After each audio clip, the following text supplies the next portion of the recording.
ఉగాది పండుగ వచ్చింది. చిట్టి చీలకమా ఆనందంగా ఉంది. చెట్లన్నీ పూలతో నిండిపోయాయి. మామిడి చెట్టు నిండా పండులు, ఎర్రగా పసుపుగా మామిడి పండులు చూడు ముచ్చగా ఉన్నాయి.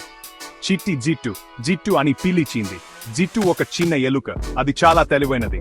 ఏంటి చిట్టి, ఎందుకు పిలుస్తున్నావు అని అడిగింది జిట్టు. చూడు జిట్టు, ఎన్ని మామిడి పండులు, ఇవాళ మనం పండుగ చేసుకుందాం అంది చిట్టి. జిట్టు హయో, మామిడి పండుల నాకు చాలా ఇష్టం అని చెప్పింది. అప్పుడు వారి ముందు ఒక మామిడి పండు జారిపడింది.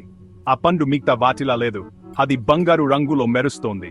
ఇది మామూలు మామిడి పండు కాదు జిట్టు, ఇది మాయ మామిడి అయి ఉంటుంది అంది చిట్టి. జిట్టు ఆశ్చర్యంగా, నిజమా, మాయ మామిడింటే అని అడిగింది. మాయ మామిడి తింటే మన కోరికలు తీరుస్తుంది అంటారు అంది చిట్టి. వావ్, అయితే మనం ఏ కోరిక కోరుకుందాం అని అడిగింది జిట్టు. చిట్టి ఆలోచించు జిట్టు, మన కోరిక కోరుకుంటే అందరూ సంతోషంగా ఉంటారో అని అడిగింది. జిట్టు చాలాసేపు ఆలోచించింది.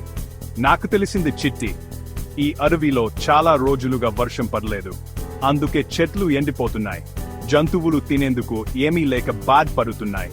మనం వర్షం కోసం కోరిక కోరుకుందాం అంది జిట్టు.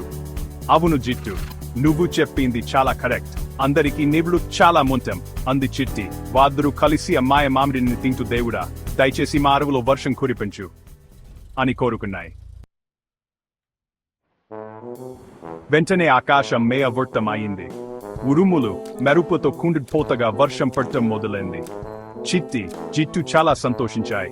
అడవిలో ఉన్న చెట్లన్నీ నీళ్లు తాగి ఆనందంగా పచ్చగా మారిపోయాయి. జంతువులు ఆనందంగా ఆడుకుంటున్నాయి.